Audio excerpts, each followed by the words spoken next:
packed house. Okay, so can we some vocal exercises first, Mike? Some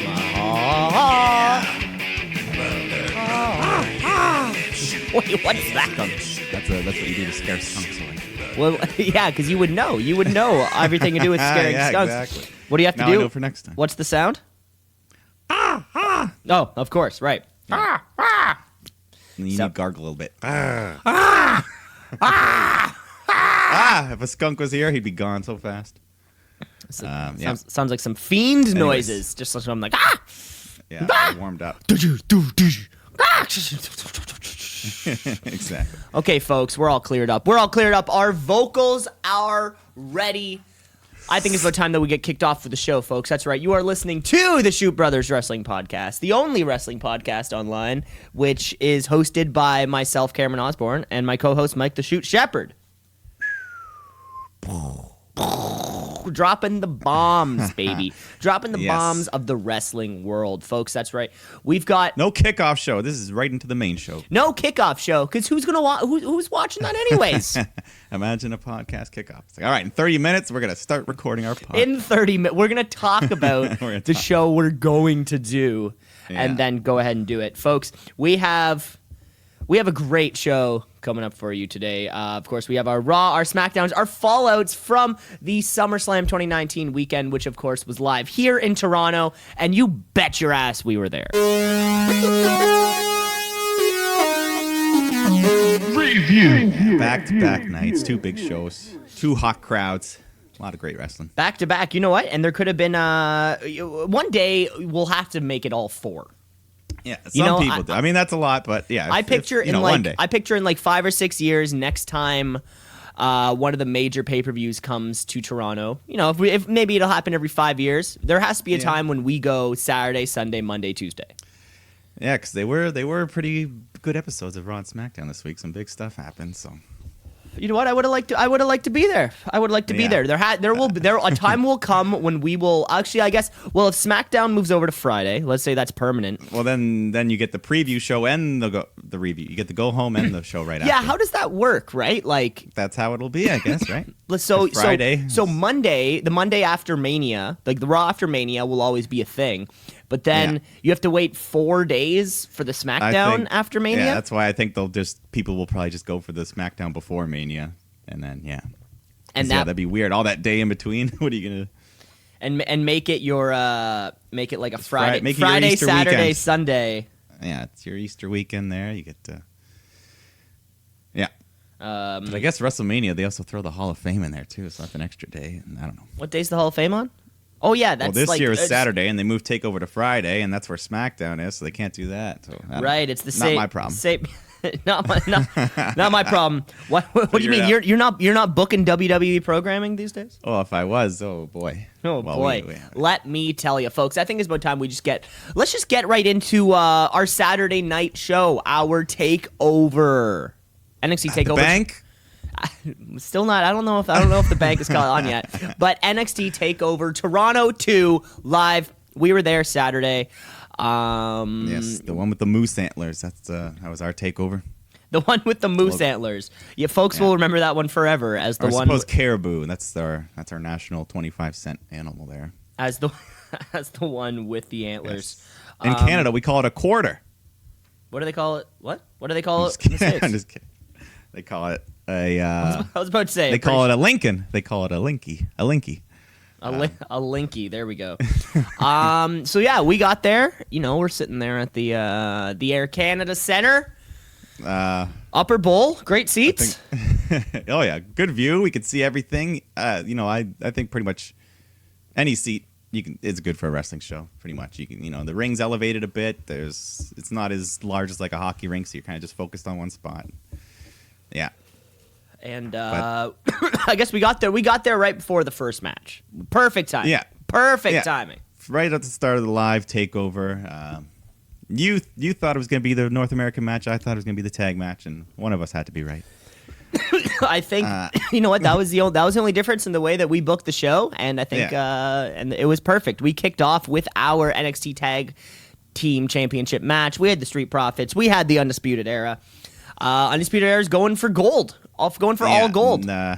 they were definitely the favorites, but there was a lot of support for the Street Profits as well. So it was good, man. Everyone was hyped, and Street Profits had some classic red and purple Raptors inspired gear on. That was fun. There was a lot of Raptors inspired things going on all weekend. Yep. Yeah. So this was great. This was a good opening match. I remember the one hot spot that everyone popped for. Montez Ford went for the people's elbow, but he didn't get to hit it. But then he got a rock bottom later, so that was great. That was a nice consolation prize. Yeah. Ford, he was the one. He was doing all the high flying. He was doing like flipping sentons to the floor, and eventually Dawkins hits a pair of spears on the guys. Ford hits his big fraud splash and gets the win. So right off the bat, there's no sweep for the Undisputed, which I was hoping for. But still great match. Well, you're thinking 3 belts on a show, 4 belts on a show. Yeah. One of them's gonna have to change hands. But Street Profits retain, and their reign's going strong right now. Yeah, fun match. I think they're getting so much time on Raw and SmackDown now, just sort of being voices. I feel like we can't really take the belt off them until they're out of that role. Yeah, so they might have that thing all the way to War Games or whatever, and then lose it there. War Games 3 is what they'll do for Survivor Series, correct? Yeah, I think that's the next takeover that I know of. So right, yeah. Besides UK, that Rumble and then back to Mania. So good match. Street Profits, they're gonna stay and they'll just be doing both shows, like we said. So they're doing 3 shows. These guys. It's kind of fun too. Seeing the little things you don't see when you're watching on TV, like how we saw them passing out the cups beforehand and all that before the match. Yeah. Because if production, peek behind the curtain. If you're sitting there at home, you're thinking to yourself, how the hell did everyone just bring? Cups? Are they under the seats? How does this work? Yeah. But there you go. Then we jumped right into some women's match or some women's wrestling. Io Shirai, the evil dark Io, versus Candice LeRae, the normal good person. The normal good person babyface. It's a classic matchup. If someone's wearing all black leather, they're obviously a bad guy. If someone's wearing bright colors, they're obviously a good guy. I mean, it's storytelling 101. Yeah, and this match was damn good. I don't know. This and the main event. It's hard to say which was match of the show for me. They were both so good. I love the heel Io. I was rooting for her the whole time, but Candice is just such a natural baby face.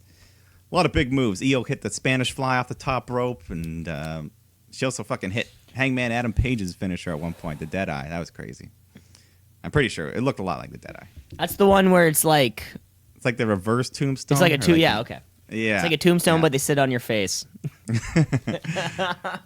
Yeah, and then Candice even kicked out of Io's moonsault, which I don't know if anyone else has done. But eventually, Io locks her in the Koji clutch, and he makes Candice pass out. Candice passes out, and Io wins. So great match.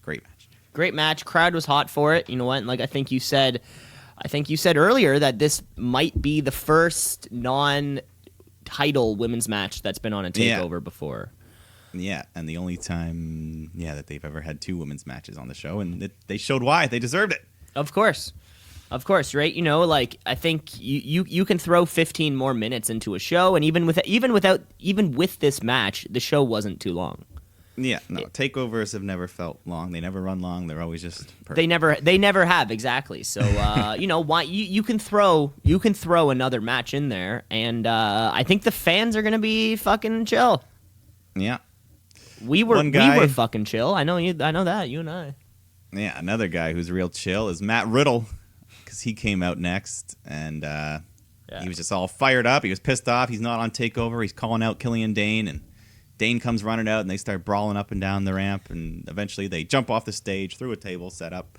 So that was like a little, match, but we got to see Matt Riddle, so I was happy. I think you could call him Killian Dean or Dane Ambrose. Yeah. He definitely. It's just literally it's the exact same fucking look. It's so funny. The jeans. Moxley doesn't wear that anymore now, so it's. Of course, I'm just saying it's funny. The jeans, the wraps around your hands, and the shirt with the sleeves cut off. Yeah. That's the old Killian Dean or Dane Ambrose. Folks, which one do you think is funnier? Let us know. Let us know. My money's on Dane Ambrose. I like that one. I like that one. Right. I think your bets. Place your bets. Place your bets. Where's the shoot meter, baby? All right. Next match, we had that triple threat North American title, the Velveteen Dream versus Roderick Strong versus Pete Dunne. Pete Dunne. Yeah, we all thought, we were speculating about what the Dream would do, and yeah, he came out first with like a Mountie thing, and then all these Toronto Raptors inspired stuff. So yeah, we knew there was gonna be some Raptor stuff. Oh, of course. When we knew that there would be some kind of it all. Yeah. And yeah, that's what we got in this match. Some little bit of everything. Every guy looked good. They got to hit all their moves, lots of stiff strikes. Eventually, Roddy, he hits his finisher on Pete Dunne, but then the Dream comes flying in with the big purple Rainmaker elbow drop, and he gets the pin to retain his title. For the 1, 2, 3, this had a great spot in it where I remember like Pete Dunne has Dream and Roddy Strong, like he's holding them by the fingers, and they're both on the ground, and then he's just like stomping the fuck out of both of them. Oh yeah, and then the two of them eventually like get back at Pete Dunne, and then Pete Dunne's on the ground, and then Roddy and Velveteen Dream look at each other, and now the two of them are fucking each other up. It was there was just some great, like, I love that when there's those alliances that form for 20 seconds, and then they realize, oh wait, I hate you too. Yeah, that was awesome. So yeah, the Dream retains, and we move right along to the Women's Championship match. Shayna Baszler versus Mia Yim. Yeah, as I said on the preview, I just want Shayna to lose this thing already, but didn't happen. Well, didn't happen this time. Yeah, it was still a fun match. Not at the level of the other women's match on the card, but still lots of pretty cool spots. They were doing the working the limbs, going for submissions. Mia Yim hit a sweet looking, not quite like it was like a sunset flip bomb off the top rope. Morrow called it an avalanche code blue. So, did you rewatch some of these matches? I watched a couple clips just to see a couple things, just to see what Morrow and Nigel are saying. Just yeah, but and something else I'll say later on. But yeah, so unfortunately, Shayna, she locks in a triangle choke and forces Mia to tap out, and the reign of terror continues. But she's a good wrestler. I respect her. I just want her to lose that belt. Of course. Who's it going to be? Yeah. I don't know. I wonder if, Triple H books someone with, like, anticipating that Vince will want them, maybe. Exactly. Like, I'm going to take the title off you because Vince wants you now. But then, like, maybe Vince doesn't want Shayna Baszler, and then it's just like, well, now... He probably does want Shayna, but he's like, no, she's the champ, Vince. She's got to keep going. No, I was gonna say Vince doesn't want it. What? Like Vince? You think Vince wants Shayna Baszler called up? Like where would she fit? I think he wants her to be like Ronda Rousey, kind of, but more like a heel version. Rousey. Yeah. I don't know. We'll see. Either way, that's not gonna happen for a few months because she's still the champ. Still the champ, and then we'll see. Check back in November. See what the hell's going on with her. Next up, okay, it's our main event time. We have Johnny Gargano, Adam Cole, number 3, baby. 2 out of 3 falls match. Baby, what? Yeah, no, he was the most over man this whole night. Everyone, I mean, Johnny had lots of fans too, but yeah, in this main event, Adam Cole, most of us were cheering for him. Johnny Cole, yeah, fuck. Adam Cole reigned supreme on a night like tonight. 2 out of 3 falls match for the NXT Championship. Those two guys got to pick the first 2 falls. First fall was a standard singles match. Second fall was your Toronto street fight. And third... So did we ever find out if they announced before the show what the third fall was? I don't think so. I think people just like it was kind of assumed. So we get there and there is an obvious steel cage looking structure behind some drape that's hung above the ring. So I will say the drapery was good though. It was good. Yeah, it made it look like it could have looked like a speakers or something, right? Like to the untrained eye, I think if we weren't in that top bowl, we wouldn't have been able to see the truss and the cage part. If we were sitting in the lower part, you would have looked up and just seen black drape, I think. Yeah. But for whatever it's worth. Either way, we were excited. There is going to be a surprise third stip. Yeah. If we get there. So we open up with just our standard singles match. fall. So yeah, they're they're countouts, submissions, whatever you want. DQs, Dairy Queens. Any highlights from this one? I just really remember the finish of the first fall. Yeah, it was just pretty much just a good standard wrestling match. It was a great match between two dudes in the first fall. Eventually, somebody, I think Adam Cole brings in the chair. Yeah. But then Johnny Gargano slaps him with it, of course, for, pretty much forfeiting that first fall. Yeah. Step one goes to Adam Cole. So fall number one goes to Adam Cole. When Johnny Gargano's sitting there, he's got the chair. It takes him a second, and he realizes, oh shit, we're in a street fight now. Yeah, so he just beats him down with the chair for a little bit. Smack. And then, this is when they start fighting into the crowd. And they end up breaking down a barricade on their way back. Mm-hmm. We get the announce table spot. Adam Cole gets back body dropped through the table. And then they bring in some more chairs and tables into the ring. And just tossing all sorts of shit into the ring. Yeah. Gargano just lawn darts Adam Cole into a chair, and that was a good one. That fucks him up, so that allows him to lock in the Gargano escape, and Cole taps out, tying the match at 1. Brings us to our final fall. 1 apiece. We got one more fall. Now, I don't think that. Maybe they were announcing it while it happened, but for us, they just sort of.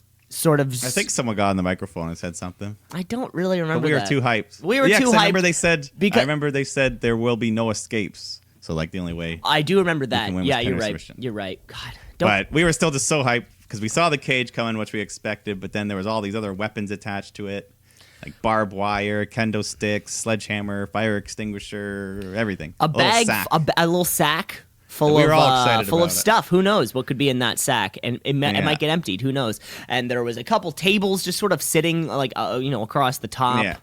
Yeah, a little platform maybe for them to stand on. Maybe, I don't know. It looks like it was wedged in there, that thing wasn't moving.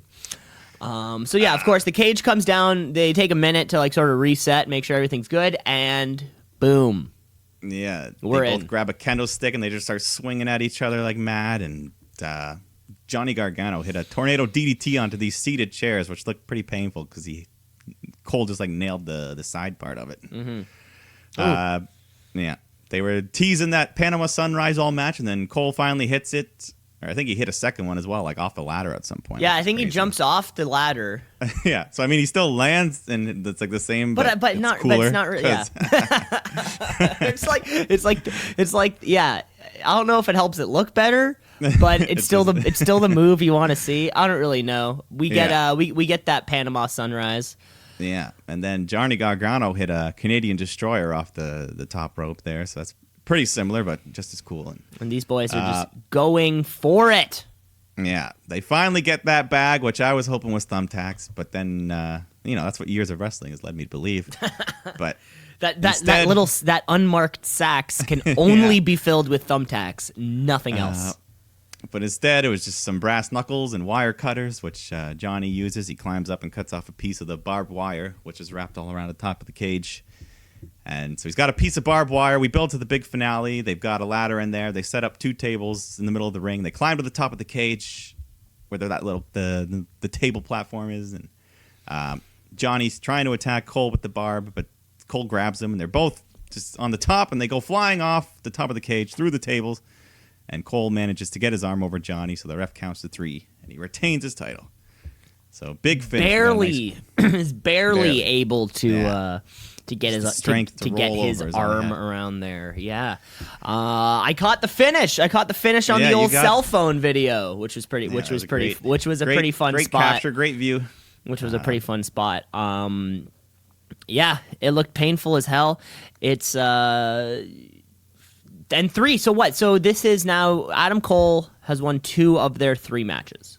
Yeah, I think that this is it for their feud.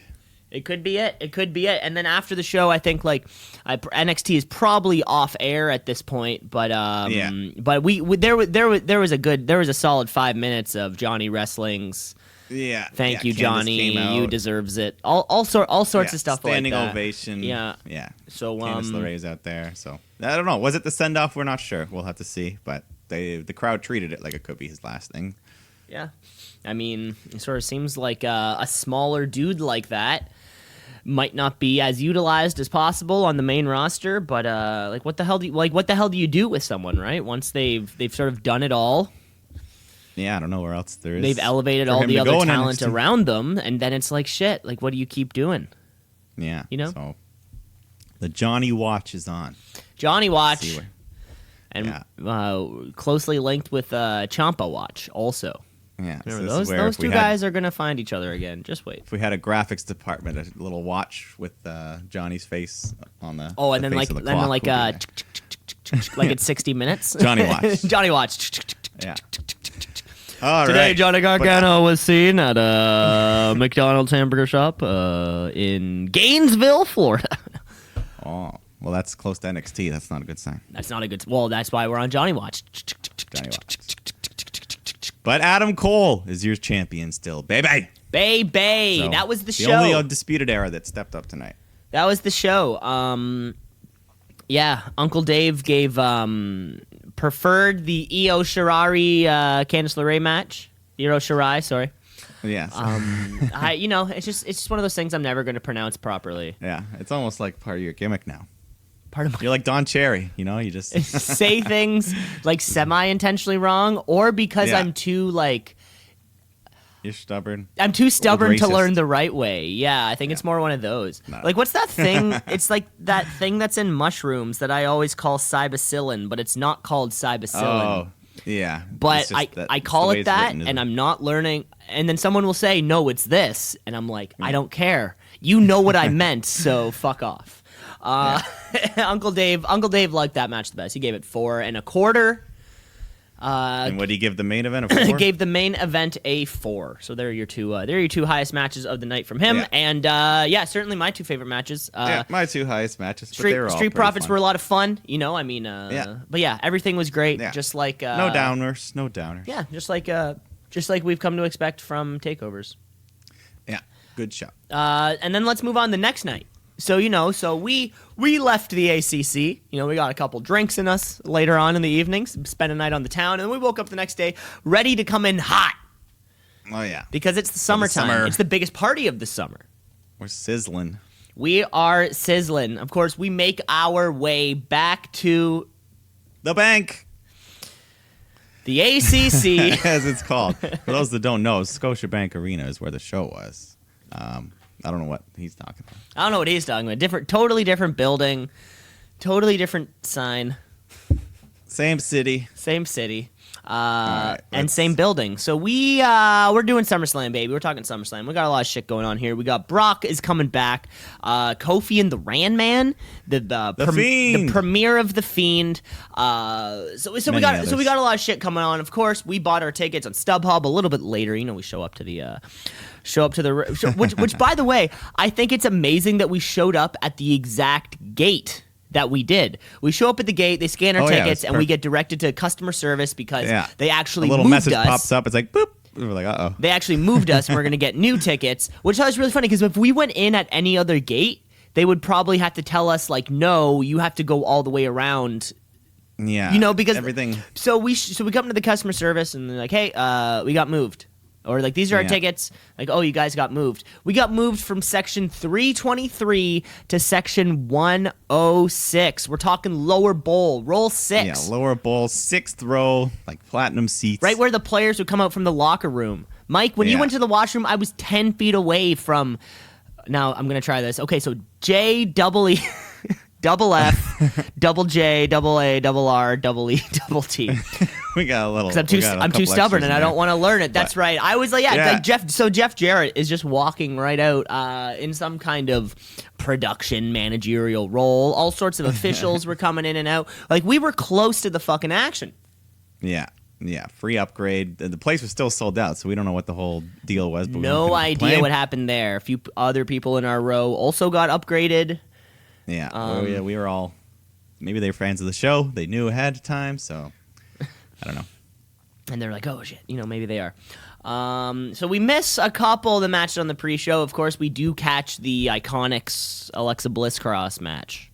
Yeah, well, there was another thing before that. But what else did we miss? No, we didn't miss. There was something else. But, well, let me just say the matches anyways. Drew Gulak beat Oney Lorcan. And then... Truth and Carmella, they did some running around. And then Buddy Murphy versus Apollo Crews never really got going because Rowan just came out, beat him up. So for Murphy snitching, saying he was the mystery attacker. And then, right when we arrived, we had Elias in the ring. Oh. And, that was fun.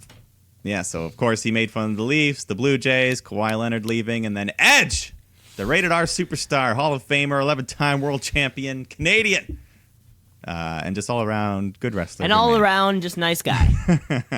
He comes out, big pop, big surprise. We didn't know he was going to be here. And he actually hits a spear on Elias, which I didn't think. He said in the past that when he was forced to retire, he could never hit another spear again. So I guess that... Which was really funny. Just after, earlier in the day, us watching our Celtic Warrior workout of Edge telling us about all of his fused discs and all of his fucking... Oh, my G4 to G7 lumbar is fake. It's like not real. And you're like, what? How is that possible? But he hits a spear. Everyone pops. Yeah, one of the biggest pops of the night for Edge. That was... Yeah, huge. Great surprise. Agreed. Yeah, and then we got the main event of the pre-show. Alexa Bliss, Nikki Cross versus the Iconics for the women's tag titles. I was very happy that this match was added last minute because I just wanted to see both these teams. Nice to see them live. Even if the match was short, it was still fun. Just hearing the squawking of the Iconics. So you could just hear it from across the arena. Yeah, Peyton Royce had a widow's peak on Alexa at one point, which looked really cool. But everything all breaks down. Eventually, Alexa is able to hit her Twisted Bliss on Peyton, and she gets the win. Retains the titles for her and Nikki. I didn't notice it from our seats, but when I watched the clip back, Alexa had like Buzz Lightyear-inspired gear on. So I don't know what that. Oh, that's weird. Well, she just likes Toy Story. Well, you know, she's a woman in her mid-20s, and for some reason, they all love Disney. So I mean, it's not far off from her character type. I mean, Toy Story's great. Don't get me wrong. Love it. Okay, so what if you went on a date with a girl and she was wearing a top that resembled the armor or whatever, the suit of Buzz Lightyear? Would you be like, that's cool and normal? Yeah, if she looks like Alexa Bliss. No, I'm saying this is somebody you meet in public. So how what just a shirt, like not like she's not wearing a costume or anything? No, it's not a costume. It's like she like went to Disney or had somebody from the Disney store, whatever it is, and she likes it so much that she thought like me wearing this Buzz Lightyear-esque shirt is date or like going out in public to a bar type thing appropriate. Yes, that'd be cool. Okay, that'd be cool with it. There we have it, folks. You heard it straight from Mike. Can we just get on? There you go. Can we just get on to the main show? You love talking about fans pre-shows. Listening, if you're Buzz Lightyear fans, don't be afraid to approach. Those Buzz Lightyear fans out there. Be what you want to be, and we can be that together, baby. Okay. Yeah. Can we just get on to... Oh, my God. You love these pre-shows, This is fun. This dog. is fun to talk about. This is for the people that weren't there live, okay? Okay. So right before the show started, they get on the microphone and they announce a warning that there will be pyrotechnic displays. So then the crowd pops. We all start chanting pyro. Pyro. Because, yeah, that's something that not even on the pay-per-views they don't do very often. So we get the main show. We get the big pyro opening. Boom, boom, boom, boom, boom, boom. Boom, boom, boom, boom. And we get more. We get more throughout the night. So that was nice. But we do open the card with the Red Fire, Becky Lynch, the man, versus the blonde Canadian Natalia. Great descriptions there, Mike. You're really crushing it. We're getting our Raw Women's Championship match. This is a submission match, right? So who's going to win? The sharpshooter, the disarm her. Yes, we would get a lot of both. And good support for both of them. Natalia, obviously her home country, but Becky, still lots of the man shirts and signs in the crowd. Lots of love for her. Yeah, it's tough, right? Like, what if you're just a Becky Lynch fan and then they happen to come to Toronto and you're like, don't put Natalia in the match because you're going to make us cheer for Natalia. No, I still cheer Becky, but it was good. Good match. Good back and forth. Both women doing all the working the limbs, submissions, and one spot they each stole each other's finisher. So, yeah, Becky got the sharpshooter. Natty did the disarmer. But eventually the man gets the disarmer on Natalia, forces her to tap out. So, good opening match. I liked it. Great opening match, and Becky gets the win, so the Raw Women's Champion continues on. Yeah, the man's reign continues. We'll get on Raw. We find out what'll happen with that. We find out. We get our first of the Legends kind of matches, right? So next up, we're getting Dolph Ziggler. We're getting Goldberg. Ziggler comes out first. Goldberg comes out to his classic entrance. The classic entrance. My buddy, former Wrestler of the Week champion, Chris Edwards. He was the guy that knocked on Goldberg's door. He was the security guy. Oh, he was the one who knocked on the door. That's arguably the most important role. That's the biggest role. So, that's the biggest role. Another shout out. His official pay-per-view debut. How much you get paid for something like that, you think? I don't know. I'm going to have to talk to him. I apologize. I promised months ago I would get him on the show, but it's been my fault, not his. You did promise months ago. That is true. Yes, and I will still. I'm going to chase that interview down before he gets too big for us. So Ziggler, Goldberg. Lots of Goldberg chants. Everyone's pumped. Of course. I think, so match opens up. Ziggler gets like 2 super kicks in super early. Yeah, right off the bat. That was hot because we weren't just boom, boom. Like, oh my God. Gets the 2 count. Goldberg gets back up. We get a jackknife. We get a bunch of spears. Yeah, we get the spear, the jackhammer. Goldberg gets the 3 count. Jackhammer, that's what it is. Yeah, jackhammer. Jackknife was Kevin Nash. But so Goldberg's celebrating. He goes to leave when Dolph cuts a promo at him, and he says any dipshit can do one move. And then we were excited about that. We were excited about the dipshit. So that was censored on the network. Yeah, I imagined, but So because I remember when I got home, people were asking, they're like, hey, what did Ziggler say in that one promo? And they're like, yeah, dipshit. So we got the special in the arena. See, and so Goldberg comes back. Also, just for like us fans, like you hear something is censored. Hearing someone say shit, and we were all like, oh. You hear something censored on a pay-per-view, you're like, oh shit, that must have been like cool because like it was cool. They didn't let us hear. Like anytime Brock Lesnar swears, and then you're like, oh, and he does it a lot. He does that a lot. He does that a lot. That's true. But no, it was great. We all popped when he said shit. So I was like, yeah. So calls him back down to the ring. Ziggler calls him out again. Says he doesn't have balls to face him man to man. Anyone can get lucky twice. So Goldberg comes out for one last spear, and he charges up and runs the ropes first this time. So hits the second spear, and this is when you went out, I think, to get a slice of pizza or something. No, but I actually sat down like 3 seats over because I saw Goldberg come back. When he came back for the 3rd time, anybody can get lucky 3 times. And we get the 3rd spear on Ziggler. It was a lot of fun. Yeah, that was fun. It was what it was. We expected it, and we got what we wanted. We had a match coming up, though. Pretty match we were both pretty stoked on. A United States Championship match. We have AJ Styles. We have Ricochet. And the OC is going to be there messing around. So they also kind of come down to the ring.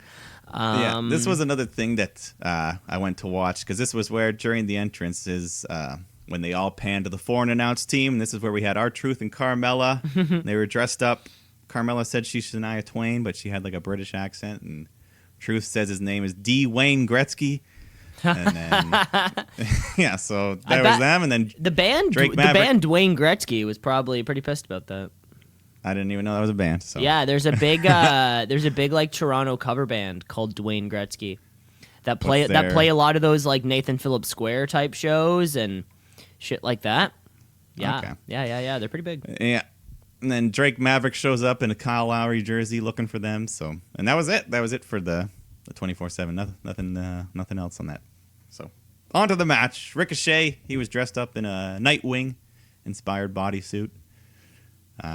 Just another fun match. You had Gallows and Anderson on the outside trying to help AJ. I remember at one point Ricochet walked right on top of their shoulders and then jumped off and hit a Hurricane Rana. That was a cool spot. AJ was just working over the leg trying to build up to the calf crusher. Ricochet, he did like a 1-footed springboard into the ring at one point because he's injured. And he even locked in CM Punk's old finisher at one point, the Anaconda Vice. I couldn't remember the name of it at the time. Anaconda Vice. There's a arm submission thing. There's a fucking name for you. It was cool, yeah. But the OC's just interfering. Ricochet fights them off. He goes for a Phoenix Splash, but AJ catches him midair and turns it into a Styles Clash for the win. So great finishing spot. He's done it before in Japan with Kota Ibushi, but it was still awesome to see. Oh, like the catch? The catch off spot? that exact. Yeah, Oh, because Kota Ibushi can do the Fiend. But yeah, so good match. The big bad heels afterwards. They hit the Magic Killer on Ricochet. So the OC's reign of terror. It continues. Well, not that time. Yeah. It continues. You know what? And I think I think the only belt we didn't see. No, we didn't see the 24/7 title. Or the men's tag. Or the SmackDown's tag. I was going to say, because the OC was at least wearing their Raw tag belts. Yeah. So the only ones... Xavier and Big E get screen time? Before I can't remember. But yeah, I feel like they weren't wearing them. You know, like, or, well, you know. Yeah. So we only missed a couple belts. That's pretty sick. That's pretty cool. Yeah. No, last minute they added that woman's tag, which was the one I wanted the most out of all the tags. So. Which was pretty cool. Yeah. And no Usos, they weren't allowed in. At least Jimmy. Next, not allowed in the fucking country. Next matchup, though, we have that SmackDown Women's Championship. We got Bayley. We got Ember Moon. Is Bayley gonna blade? Are we gonna boo her? Who knows? She definitely got booed. Got booed. Yeah, Canada. It's just funny at this point to me. Bayley gets booed, even though she's a great wrestler. I love her. Of course. And I love Ember Moon as well, though. So I was excited for this match, but it did have one of the least hyped builds to it, I'd say. Mm-hmm. But no, the match was fine. Not too long. So I didn't get to see Ember hit that Eclipse. So I was sad, but she tried it. But Bayley climbed up to the ropes and hit a Bayley to belly off the turnbuckle for the win. So she retains, but for the 1, 2, 3. And where's this going?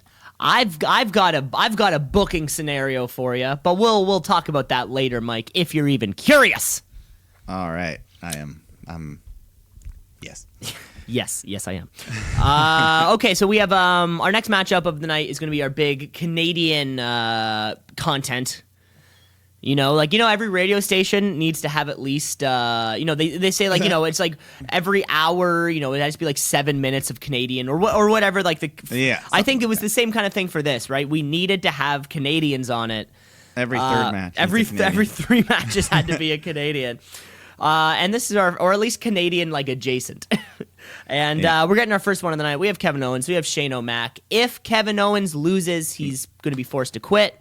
Right before the match starts, Shane McMahon comes out to the fucking chorus of boos. I think everybody just hates this mother. Boos and celebration, though. We were like dancing and booing. Oh yeah, it was fun to hear the "Here Comes the Money" song. Here comes the money. It was fun to sing that, but then as soon as like the Shane, the best in the world. Yeah. As soon as that happens, we were just having fun. Of course, we're all having fun. We're all having fun. We also get news from Shane O'Mac at this point that Elias will be the special guest enforcer, which I'm still not entirely sure what that. So he's just like a backup referee that on the outside. He's an official. He can make the pinfall, but he's supposed to just be a backup kind of. So whatever that means. Like in the NHL, every once in a while, a referee gets injured, and then a linesman steps up and takes his position for the rest of the game. And see, that's the thing, right? Anytime there's a special guest referee, folks, there's going to be a bias towards. There's a bias, Elias, in the ring now. There's Shane Nanigans. And I know Elias bias. I like those both. A biased Elias. Let's pat ourselves on the back. Way to go, Shoot Brothers! Way to go! Way to go! All right. So this is going to be our match. KO Shane O'Mac. At one point, of course, Elias is giving him shit. At one point, he pulls the other ref out of the ring when Owens has Shane pinned. So. Super close to the 1, 2, 3. I think it was off of Frog Splash or maybe off Splash. Of a senton. So Kevin Owens. I think he did both, a senton and Frog Splash. Kevin Owens picks up a chair, and I think at one point, so the ref is down. Yeah. Ref gets hit somehow, totally forget. And then Kevin Owens starts beating the hell out of Elias with that chair. Yeah, like 10 times. We're all excited. He gets the chair into the middle of the ring, and he's about to hit Shane with it right as the ref starts to regain consciousness. I thought this was so much fun. You could look out into the crowd and see everybody like violently shaking their arms like, don't do it! No! Yeah. all these fucking people out there, which was a lot of fun. I was also just screaming like, "No, Kevin, don't, no!" Oh, yeah. He puts down the chair as soon as the ref comes back up. The ref goes for the chair, and his back was turned, so Owens kicks Shane in the balls, hits a stunner, gets the win. It's a stunner for the 1, 2, 3. Yeah, everyone's happy. We're Big all pop. happy. It's funny, yeah. I mean, it's the ball shot being such a face move is a weird one. It really goes both ways. It's like if someone really deserves it, then yes. It's so context specific. I guess it would be like if he did that to Ricochet, we'd be like, "Hey, man." I guess it would be like, yeah, if somebody doesn't deserve it, that's when it's like, oh shit, now you're the bad guy. But if somebody does deserve it, it's like, yeah, fuck you, bud. Yeah. It's like when Shinsuke kicked AJ in the nuts, you're like, what? Yeah. But Kevin Owens like an kicks Shane in the nuts. Or sorry, but yeah, it kicks him in the nuts, and you're like, yeah, fuck you, Shane. You suck. Yeah. You fucking suck. The dynamic of a well-placed ball kick. A well-placed nut shot. You can never get past it. Next up, we have our second piece of CanCon for the night. Third. It's our third? Who was this? Who was the? It's Natty. I forgot about her. Yeah, I forgot about Natty. I forgot about Natty. Oh, I'm so sorry. We have our third and final piece of CanCon for the night. We've got no nut shots. We've got Charlotte Flair. We got Trish Stratus. No nut shots. That's for sure. No. But this will be Trish Stratus's last match. She came out I think like earlier on in the week to say that's it for me, yo. Yeah, this is finally farewell. I retired 13 years ago, but no, this is it. And there were some great spots. There was a couple things, like top rope maneuvers. Of course, like Charlotte's big boot is going to look dangerous on anybody. Of course, I think Charlotte Flair has like a foot on Trish Stratus. Yeah, and she does it great. And for somebody who's been out of the ring for so long, like still like crazy athletic, comparatively speak, you know. Oh yeah, considering like she's a woman in her 40s. Charlotte went for a power bomb off the top rope, but midair, Trish turned it into a hurricanrana, and so that was awesome. The crowd chanting, "You still got it for her." You still got Super it, hot. and she did. She did. Yeah. At one point, Trish even put Charlotte in the figure 4, and then she turned it into the figure 8, which made us go crazy. I don't know if anyone stole that. People have done the figure 4, but I don't know if anyone else has. We thought for a second there was a chance. Yeah. We thought for a second yoga paid off. That Trish was going to go out on top in Canada. Not the case though. Charlotte eventually gets her own figure 4, pushed up into figure 8, for the submission. Yeah. You have to transition from one into the other. You know, it's like I'm waiting for the figure fucking 12. What can we do now? So we go 4, 8, 12, or are we doubling 4, 8, 16? I don't know. There has to be another step. That's like a tag team maneuver. We need more limbs. We need more limbs to make this happen. Yeah. So Charlotte gets the submission victory over Trish. Of course, we give Trish a great send off on her way out. The big standing this was awesome. I love this match. Mm-hmm. Great final match. Good way to end her career. Yeah, good way to end her career. And of course, like I said on our preview show, I fucking love Charlotte. So this was great for me too. Yeah, and Trish held her own. She hit all her good moves, and yeah, everyone loved it. She really did. Next up, we have a championship match. Yeah, the WWE. The WWE Championship. Of course, we have Kofi oldest, Kingston. most prestigious title in the company. We have one of my favorite, just kind of people, Randy Orton. You know, just kind of one of my favorite dudes. Like, I would love it if, I don't think I could be as like friend. Like, we wouldn't like be good hanging out or something as like friends or something. But I feel like if like a cousin in my family married Randy Orton, so you see him at like a summer barbecue, Christmas and Thanksgiving, like just enough, hang out with him, just enough where you can be like, "Yo, man, what's up?" and he's a pretty cool dude. That's how I feel about Randy Orton. He's that like that cousin's fiance who you're just like, you're cool, and we only hang out twice a year. This is singles match. Thought about this. I have thought about this a lot. I like what I say. What I say. I like Randy Orton. Like I can just picture us hanging out. So we do have Kofi. It is Randy. Anticipated match. There was a lot of great shouts, which I'm sure came crystal clear through on that network. A lot of Kofi stupid, Randy sucks. Kofi stupid, Randy sucks. Yeah, so pretty split crowd. the match, they went back and forth, but we didn't really get a resolution because it just kind of ended in double count out. We didn't even really hear much of the count. They were just fighting outside. That one's such a bummer. That was the only disappointing part of probably the whole show, really. Randy was just staring down Kofi's wife and kids in the front row, and after the match, Kofi's all pissed off, creepishly just staring at his children. Yeah, so Kofi beats up Randy, gets a kendo stick, hits the Trouble in Paradise, but so where this could be leading, or I don't know. I think we do have these Clash of Champions pay-per-view in September, but Hell in a Cell is in October. Yeah, so every championship must be defended at Clash. So and then if maybe if it ends up being some kind of other screwy finish. Yeah, and then we get the cage. And we get the cage. The red cage. The Ran Man takes it. Who knows? You never know. We'll see. But that was our WWE Championship match. We only have 2 matches left on the card. What's going to be next? This was one of the things that us, and I think pretty much everyone then was most excited for. I think the entire WWE fan base was looking forward to this moment probably the most, including the dude who sat beside us. Yes. Who left? The poor guy with his daughter. Yeah. Can't blame you can't blame him. You gotta do what you. He's got to know though. Okay, there's only 2 matches left. But the next one's not going to be Brock Lesnar. You got to do. Sometimes it's your kid.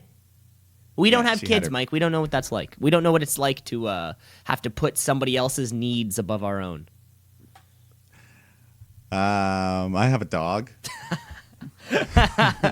Okay, I get it. So if your dog had to take a poop or take a pee right I'd let him outside and say, "Go poop! I'm watching the match." Why can't he do that with his daughter? I thought the first thing she you'd looked say, like she was like a teenager. She looked old enough to be able to go to the bathroom on her own. I thought the first thing you'd say is why? How did I get a dog into the ACC? And so we're getting the Fiend. We're getting Finn Balor. Of course, Finn Balor gets his entrance first, which is a lot of fun. Had the Finn Balor entrance live? It's still everyone's into it. Yeah, everyone's into it. He was wearing all white to contrast what would come up, but we all did the dum. And then the Fiend's entrance, and we were wondering earlier, what's the theme song going to be like? Everyone was speculating. What's the whole package? And I did go back to rewatch this. Yeah, this you had to watch. Yeah. Again, it was just as cool on camera as it was in person. It was. Of course, all the lights go out, and then it's "Let Me In" pops up on the street or on the screen, and then the Fiend, who we know what he looks like, but he had this lantern with his old severed head stretched out and a dark, heavy remix of his original song. And I was doing the flashlight in the air thing. I was doing I was being a firefly. This was my funhouse. And fuck you for saying anything otherwise. Yeah. Not you specifically, Mike. I meant other people. Not you. I'm not negative. But no, this 100% lived up to the hype. The entrance was so damn cool. Everyone's going nuts, chanting "Holy shit!" All the flashing lights going around his mask. The way it lights it up just makes it look amazing. Mm-hmm. So the lights come on. We get a match. It was pretty short, but it accomplished a lot. The Fiend just looked amazing. Finn seemed intimidated, and at one point, Bray grabbed him by the head and just snapped his neck, which was insane. That was a wild one. Just fuck, we were all like, "Holy shit!" That was just shocking and violent. Yeah, what'd you do? Oh my god. Finn got a little bit of a comeback, hit some offense, some drop kicks, but it didn't last. The Fiend, he caught Balor with the mandible claw, knocked him out with his shoulders down, so they counted the 3 count. The Fiend gets the victory. And he continues to be so damn cool. The Fiend gets the win. And I think for us, the presentation of the entire thing was, I think, was more important than the time spent in the ring. Yeah, and this isn't the kind of match that should have gone 10 minutes. This should not have been. He needed to dominate, needed to look good. You give Balor a couple small comeback, and then the Fiend puts him down. Yeah, this was so perfectly booked. in every single way. The entrance was incredible. We're going to get another incredible entrance, presumably the next time we see him in a match. And then, let's just take it off from there. Like, I think this guy's going to get a fucking rocket shoved up his ass. Yeah, they need to protect him, make him special, keep him. Yeah. But not protect him in a Viking Raiders kind of way. Protect him in a, like don't put him on TV every single week. He's still got to be a surprise. You don't know. Dude, I just fucking skip through those matches now. Literally, as soon as I see the Viking Raiders, you just skip through 5 minutes, and then you see the Raiders taking on two skinny white motherfuckers, and I'm like, okay, still going. Fuck it. Yeah. But there you have it. That was the Fiend. Finn Balor. Thumbs up. Yeah. See, that match is impossible to rate. Like, I think Dave Meltzer gave it a 2, but he'll tell you it was just as good as it. Yeah, it's like I mean, it's sort of you can't rate it. It wasn't a wrestling. You can't rate bell to and it's sort of when you do look on how good like a match was. Are you looking bell to bell, or are you looking from like beginning of the entrance music to the end of the walk off music? Like that whole chunk. Yeah. So, anyways, it was perfect. It was perfect for what we need. Next up, it's main event time, folks. And there's only one match left, so that means that it can only be the 7-time SummerSlam main eventer. We have the champion, Brock Lesnar. New record, that's true. Universal Champion Brock Lesnar taking on former Universal Champion Seth freaking Rollins, baby. Yeah, so going in, I wasn't entirely sure about this match, but it definitely blew my fucking socks off, dude. Oh my god. Not only was this probably my favorite match on the card, this might have been the best fucking Brock like ever. Oh my god. They did it. They just played with your expectations. It was everything it needed to be. It started out hot right off the bat. Like, crowd was pro Brock right away. We were super pro Brock, and I never thought I would be that person.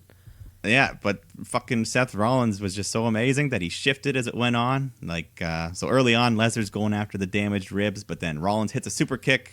He backflips out of a German suplex, lands on his feet, hits a curb stomp. So Lesnar kicks out at 2, so the match is super hot right away. And, he goes for another curb stomp. Lesnar catches him, hits an F5, but he can't cover him in time. And this is when he just picks Seth up by his rib tapes and starts swinging him around like a rag doll. That was crazy. So after Rollins' early flurry, Lesnar just kind of controls the next part of the match. He finally gets to hit all his German suplexes. They fight outside the ring. Rollins super kicks Brock onto the announce table. Then he hits a huge frog splash off the top rope. Through the table. Yeah. Throws Lesnar back into the ring. Hits another frog splash off the top rope. Hits a second curb stomp, but Lesnar kicks out at 2. So this is when I think all of us we're all like, okay, what the fuck's going on here? Yeah, we're like, all right, man, Seth, now we're on board. So we're all in a frenzy. We just wanted to see that title change.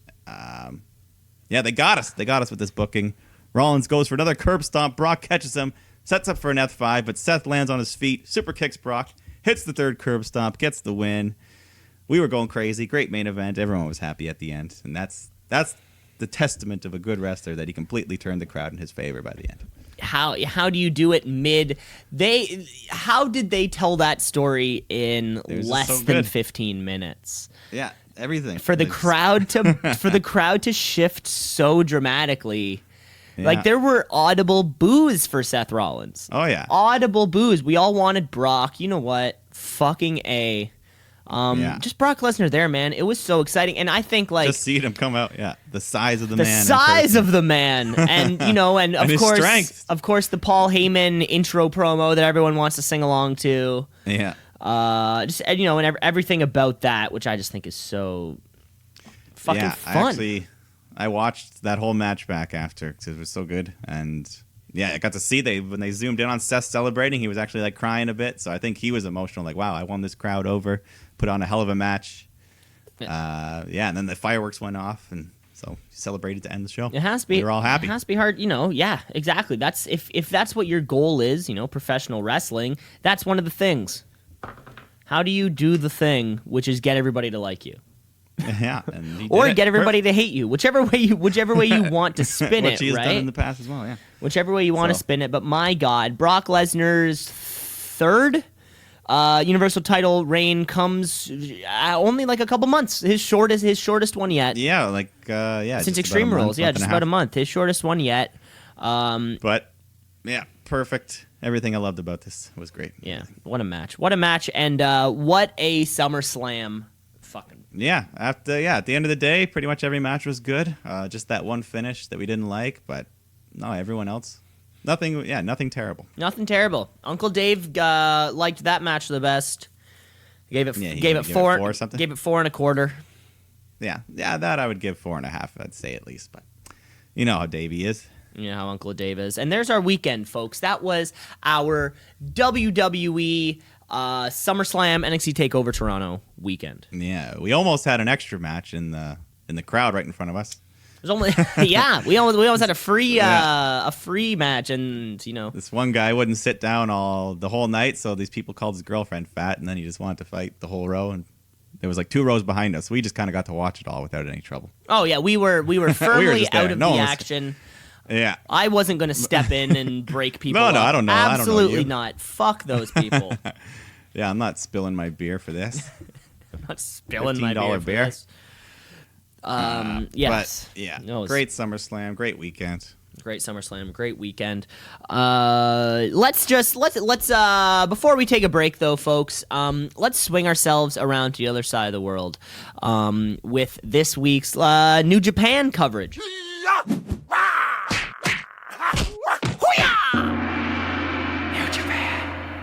New Japan Pro Wrestling. It's pretty much like WWE, but in Japan. So picture that. Of course, their G1 Climax is a tournament that goes on all throughout August and July. Of their top stars competing to kind of go at each other. A block, B block, and it's all over now. It has climaxed. It has climaxed.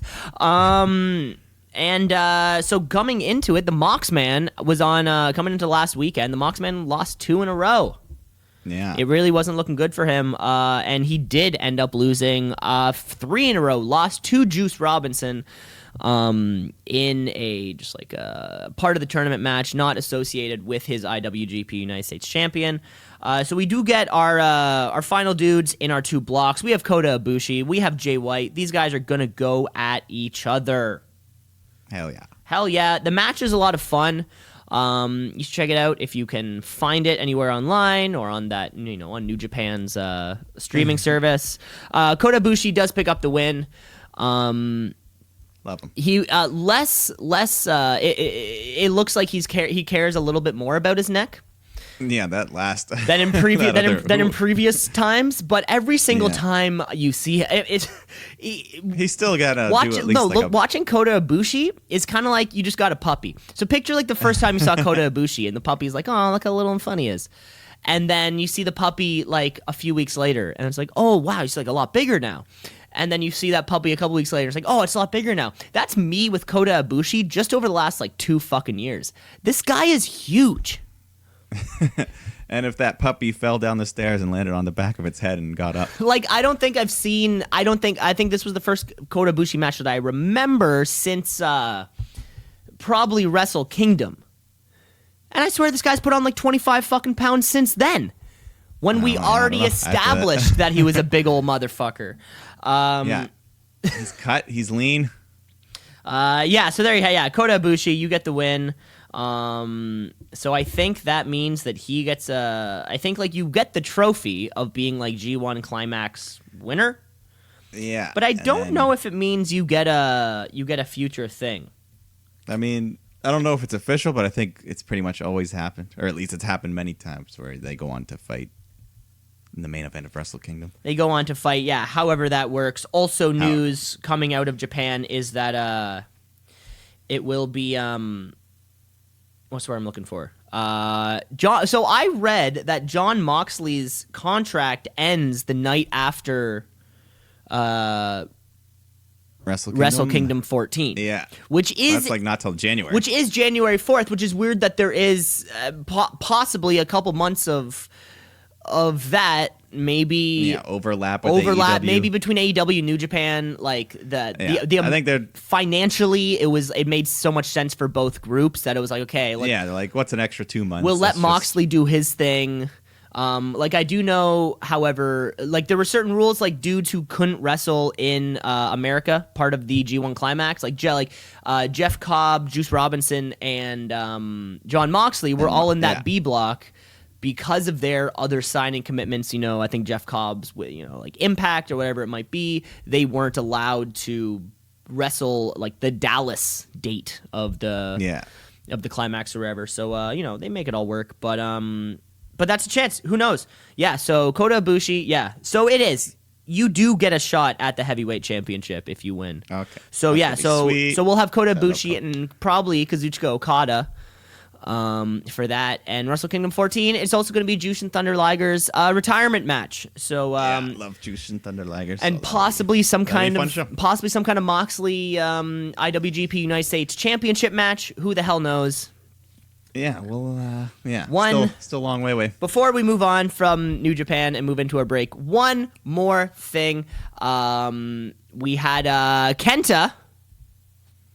Or sorry. Yes. Kenta. Yeah. Former WWE wrestler Hideo Itami is also our newest member of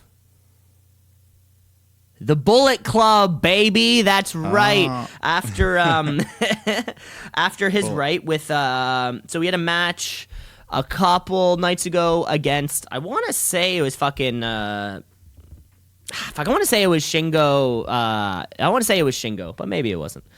Anyways, fucking he's in this match. He starts getting beat up on. Bullet Club comes to his defense, and then when it's that kind of like, yo, what the fuck's going on, Kenta just smacks Shingo in the face, gives the little too sweet, and your newest member of the Bullet Club right there. There you go. Right there you have it. There you have it, folks. Okay, and that was all of our fucking jam-packed shit from this whole weekend. Yeah, I mean, we still got some shit. Still have some shit. That's right, folks. Come on back. We got our tweet. We have our trivia. We have our tweet of the week. We have Raw SmackDown. We're gonna take a break, but y'all should come back. Let's shoot. Yeah, let's shoot. Yeah, let's shoot. Brother. Yeah, let's shoot. Yeah, let's shoot. Yeah, let's shoot. Brother. Yeah. And we back. We back. Our SummerSlam weekend is over, folks. It's time for us to get into our regular scheduled programming. And what better way to kick that off with a little bit of trivia. Trivia. Woo! Trivia. Woo! Yes. Trivia, folks. We all know how this works. I've got some. Mike's got some. Mike, for you this week, I've got alternative wrestler names, other names that wrestlers used to go by. Oh. Okay. And what do you have? What do you have coming up for me? Well, inspired by the announcement on this week's Raw, the King of the Ring is returning. Mm-hmm. So I hope you know a thing or two, because I got some King of the Ring trivia. Okay, well, I'll certainly try my best. Mike, I've got like 6 or 7 different names. How many questions do you have? I've got 3, but one of them is kind of like name as much as you can, I guess. So okay, cool. How about I give you a couple, and then you give me one, and then I'll give you a couple. Yeah, we'll go back and forth. Yeah, let's do that. So, Mike, these are all former other names these people used to go by. All of whom were on television this week. Oh. If that's helpful. So that should hopefully be helpful. If they weren't up there, yeah. So here we go. Okay, so first we have Tommy End. Tommy End. I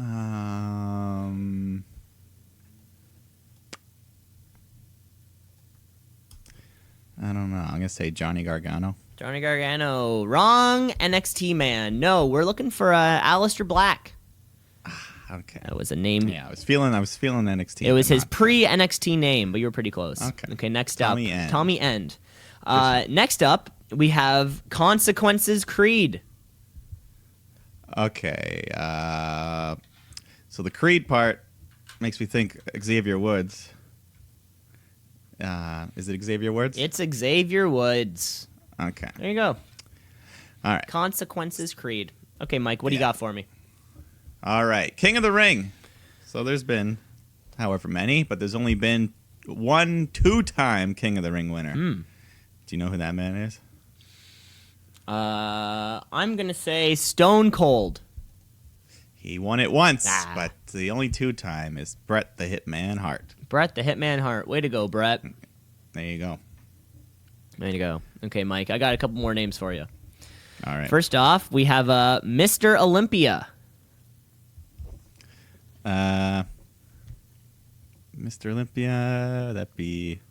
I've got two in my head. I'm thinking either Chad Gable or Titus O'Neil for some reason. For some reason. Is it Titus? It is not Titus O'Neil.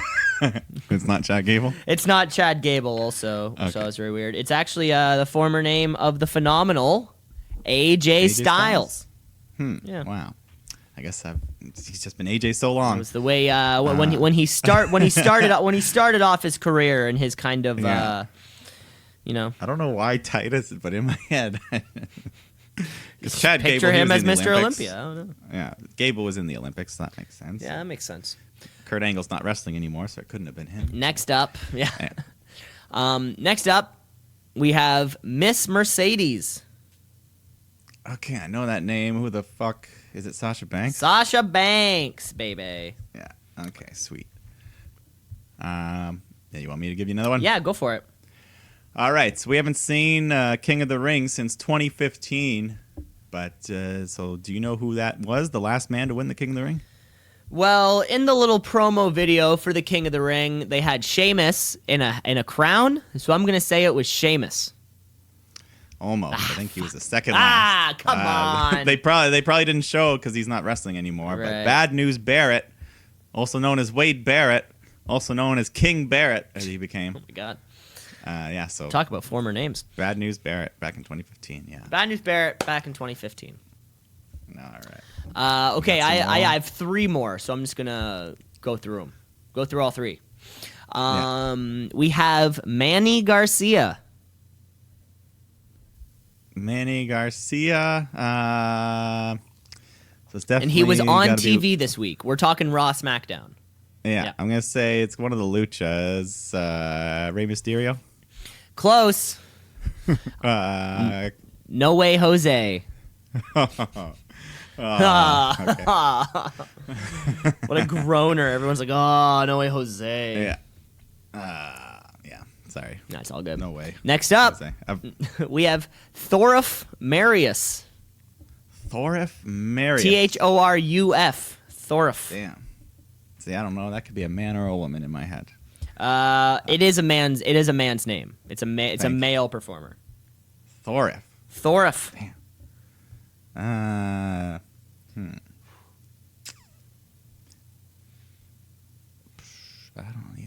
don't know. One of the Viking Raiders. Ro. Is that his name anymore? Ivar? Add a couple more letters to that, and you would have been right. It's Rowan. Rowan. That's right. Ah. Former. He's got a Thor look to him, also. You know. Yeah, that's an interesting name, though. Thorif. Yeah. I feel like Bludgeon Brothers and Viking Raiders is the match that we never got We'll never get. get. Luke Harper's still floating around in Nowhere Land. in Nowhere Land. Yeah, exactly. And finally, this is the final one of the alternate former wrestling names trivia. We have Dennis Laundrie. Dennis Laundrie. There's no way. I thought maybe the other ones had like potential of getting. There's no way you're gonna get this one. I thought it was so stupid. Guess. Montez Ford. Scott Dawson. Scott What a Dawson. weird Yeah, fucking weird name. What a stupid name. What a stupid name. All right. Okay, give me your last one, Okay. Mike. Yeah, it's trivia. It's been a little tough this week, but that's okay. Final King of the Ring trivia question. So, how many former world champions have also won a King of the Ring tournament? So there are 9 of them.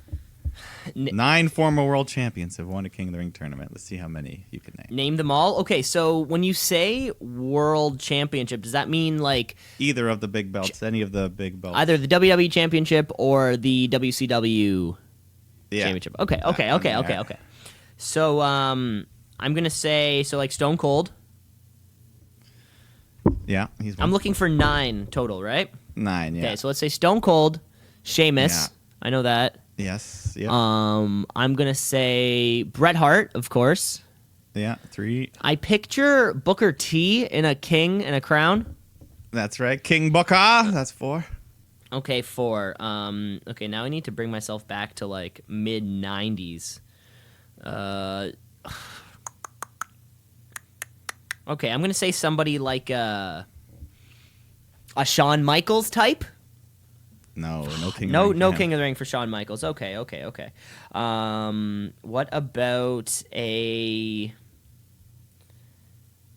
Okay, well, I could definitely get the 4. They're the ones that I could kind of picture. I think anything else beyond that would just be a guess. All right. For me. Yeah, I'll throw them out for you. The oldest of the bunch, the Macho Man, Randy Savage. Okay. Triple H, he won a King of the Ring. Kurt Angle, Edge, Brock Lesnar. Yeah, that's all the ones you missed. Oh, there you have it. So there you go. Yeah, you got 4. You did good. You did fine. Almost half. And there it was. And there it is. There was There it is. And next week we'll find. Well, we won't find out next week, but the start of the tournament is next week. And then I think it will culminate at Clash of Champions. Yes. Okay. So we'll get more of that as we come along. Fun. There we go. Where's the Queen of the Ring? Am I right? Well, we all know who would win that. The Queen? Pretty much. I mean, I hope they wouldn't go that obvious, but they love Charlotte. The so Queen they have to. of the Ring? Okay, folks. The Queen of the. I don't know. What rhymes with Queen? Queen of the Spleen. Queen of the Spleen, baby. Okay, that was our trivia, folks. We're still rolling on. What comes after trivia? What comes before Raw? We know it. It's always going to be the tweet of the week. It's the tweet of the week. It's the tweet of the week. The tweet of the week title currently held by Hulk Hogan, one of the best talkers of all time.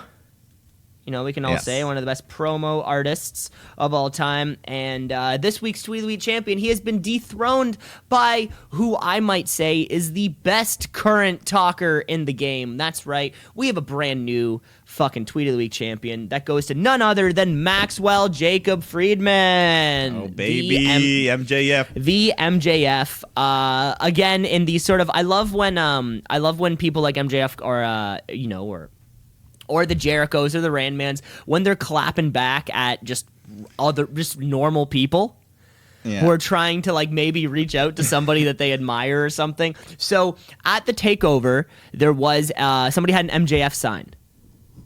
And like somebody found it on Twitter, like, haha, there's an MJF sign at the takeover. So then some dude, I guess the guy who made the sign, posts a photo of him and the sign saying like, that was me. At MJF, and MJF responds with what I can only imagine is what he would say in no real life, which was, what do you want? What do you want? A cookie? Nobody cares. You, Mark. Boom. Bam. Roasted. There you have it. MJF doesn't give a fuck about you, bro. You fucking neckbeard. Yeah, he's a fucking beautiful heel. Beautiful. I heard at what is it? The next Starcast, he's charging the highest amount for autographs, just as like part of his characters. As he should. Yeah, it's like we cannot guarantee you will get a picture, that he will acknowledge you, or but you can pay $150 for the meet and greet. $100 for a fucking photo, because that's what I'm worth.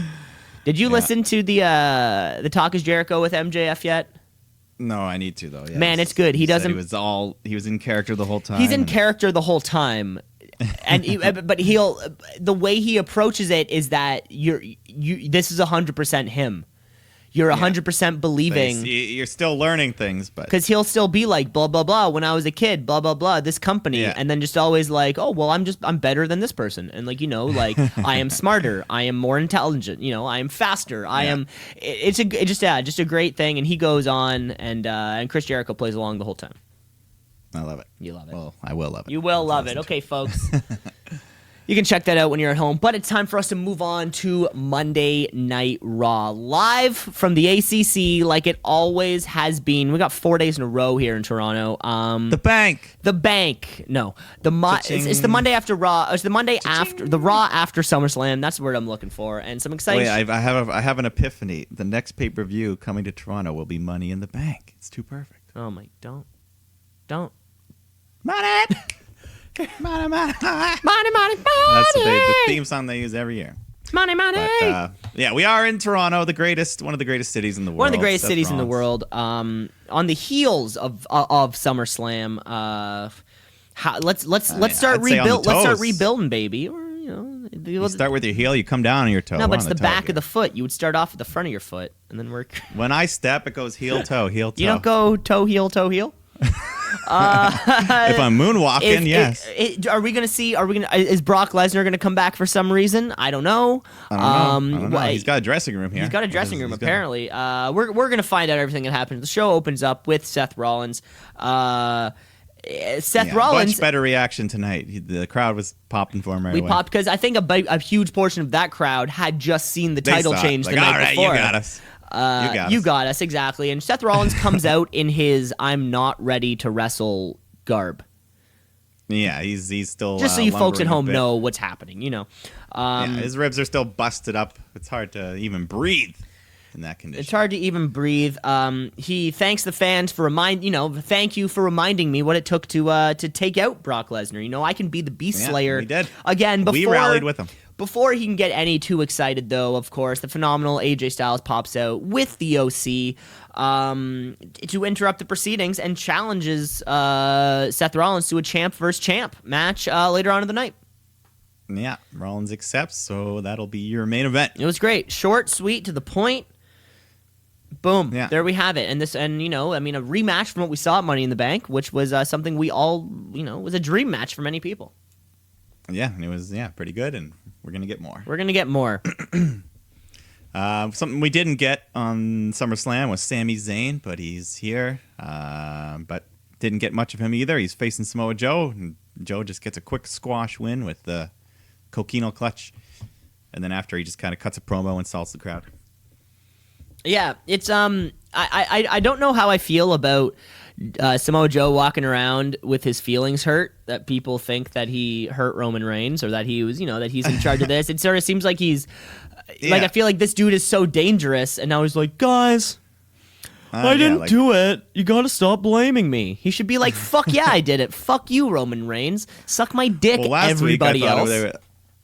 The last week when he was helping Roman, I thought they were kind of trying to turn him a bit, but then he definitely went back to just old heel Joe here. Yeah, so, just old heel Joe. Old heel Joe. Yeah, big baby Joe. He just gets old, but still needs a big win. Still needs that big win. Big dubs.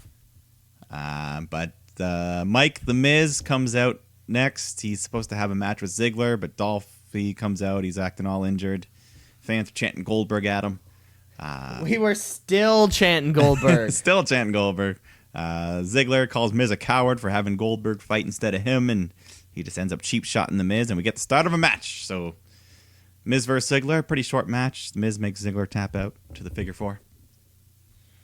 Yeah, boom. That's super it. Quick. A little bit of nothing. Just it was more Ziggler trash talk. Which let's see what happens. Promo and then Elias comes out to perform, but doesn't really do much. Ricochet interrupts him, so we get that match. Elias versus Ricochet. Ricochet looking great as always, flying all around the ring. He gets the win off a sunset flip, but it appeared Elias' shoulder was off the mat, but I think that was just a botch. It might have been a bit weird, but this sort of seems like, you sit down in a room, it's like, okay, what do we have for Ricochet? And then nobody puts their hands up. And then someone's like, okay, what do we have for Elias? And nobody puts their hands up. And they're like, okay, let's put them together. Perfect. It's like in class when everyone picks a partner and then there's 2 kids left that they don't, all their friends. Yeah, they're the only They 2 in the just class report that together. don't have the partners, and it's like, fucking, there you go. All right, you Team and you. them up. It's like, fuck. All right. Next we have some guys. Rey Mysterio versus Andrade in a 2 out of 3 falls match. Maybe trying to revamp this feud from a few months back that never went maybe all the places it should. Yeah, they just kind of, it's been hot and cold. They're great together, but we've seen it a lot recently, but we never get like a big story out of it. Never. He ripped his mask off, but they didn't go any further. And yeah, Andrade, he rolls up Rey and puts his feet on the ropes to cheat, and he wins the first fall. Rey hits a big Hurricane Rana off the rope to the floor. And they did the Canadian Destroyer spot, but Andrade kind of slipped a bit and didn't have a full grip, so it looked kind of scary on the landing there. Mm-hmm. But Rey hits a 619, goes for the splash. Andrade gets his knees up and hits the hammerlock DDT, so he gets the win in the rare clean sweep, 2-0. Which is weird. It was it felt a little sloppy, but it's weird. If it's weird of Andrade to go over so quickly. Maybe let's see what the future holds for these 2. Yeah, I don't even know. Is Andrade on Raw? Is this a wild card? Dude, I stopped accounting for wild cards. I know. I don't blame you because it was too much. I heard once SmackDown debuts on Fox, they're gonna try to make it more locked in, so they can be like, okay, we know we have this guy. He's our guy. I don't know. Who knows? So, anyways, yeah. On to another match we've seen recently: Drew McIntyre versus Cedric Alexander. Mm-hmm. And during this match was when they announced the return of the King of Ring, which starts next week. 8 guys from Raw, 8 guys from SmackDown. Finals at Clash of the Champions, September 15th. So, but decent match. Both men, they looked all right here. Drew hits the Claymore, gets the win. Crowd was pretty into it by the end, so good for them. Yeah, good for them. You know what? This was a great match. There was a lot of time here. It was a lot of time for Cedric Alexander to do stuff. Yeah, he's a good babyface. And yeah, by the end of it, the crowd was hot. I think I know at least Drew's in the King of the Ring. I don't know about Cedric, but we'll see. Oh, Drew McIntyre has King of the Ring winner written all over him. He's got potential. Fuck. Yeah. Or the guy you were talking about earlier, he's not in it, but No Way Jose versus Robert Roode. So we have No Way Jose and Robert Roode in a stipulation match.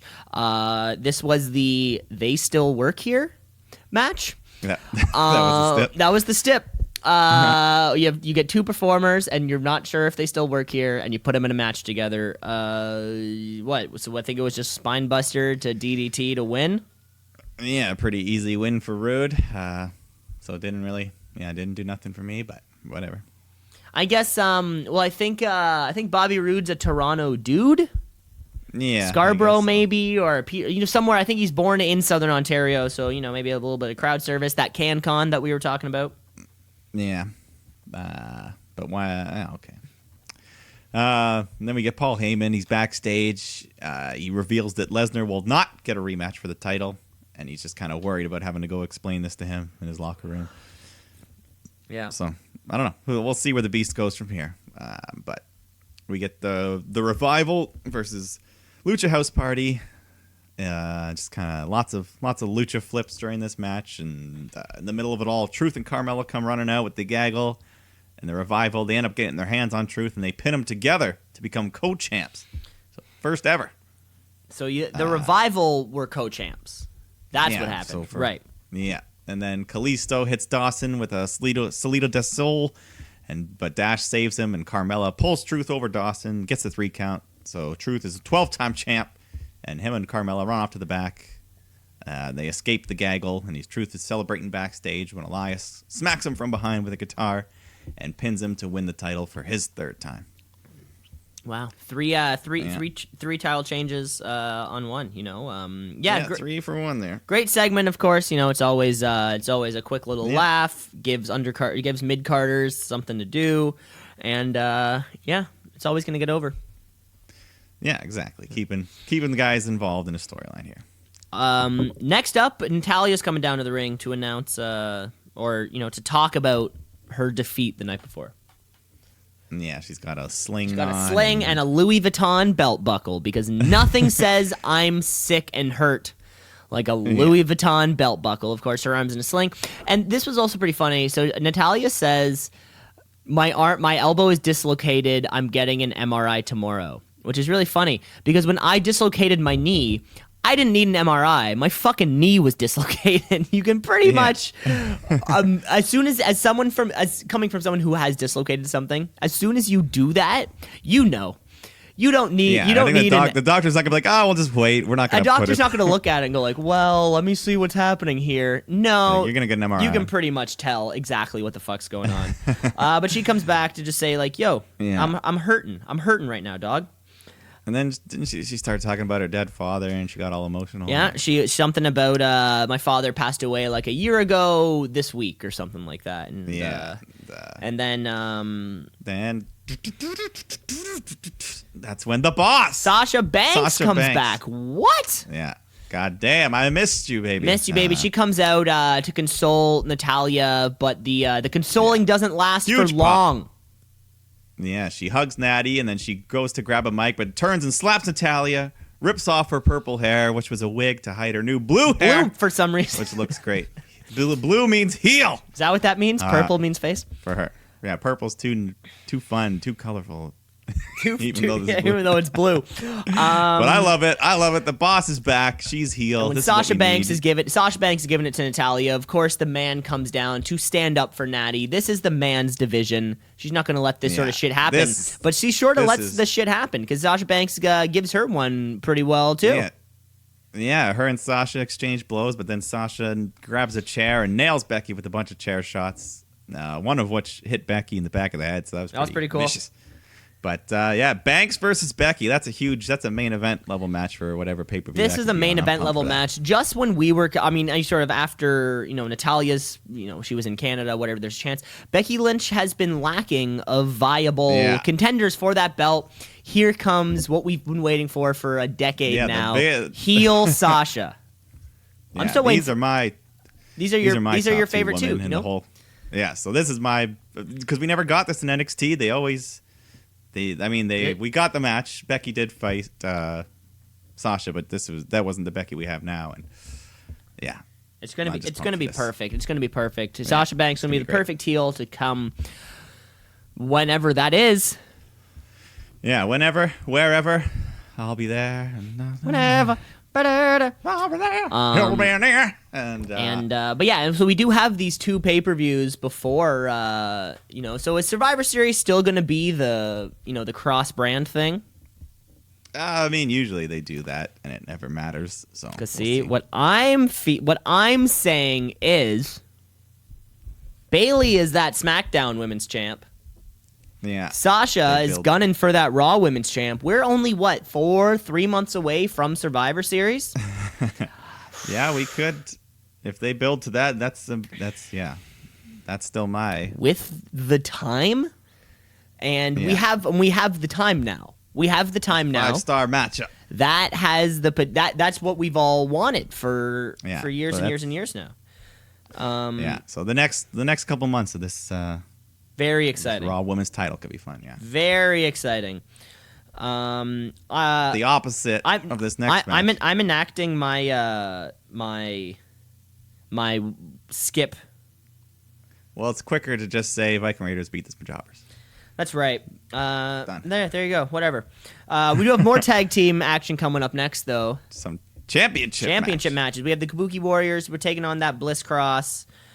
So this is the third women's tag title match in a week. I love it. Wow. This is so I like it. These belts deserve to be featured, and hopefully this is a sign of things to come. And they are apparently. So there you go. Yeah. This was a fun little match. Kabuki Warriors. They showed a lot. They had lots of good team maneuvers. The crowd was buying into the near falls, like when Kairi hit the insane elbow, but Nikki Cross broke up the pin.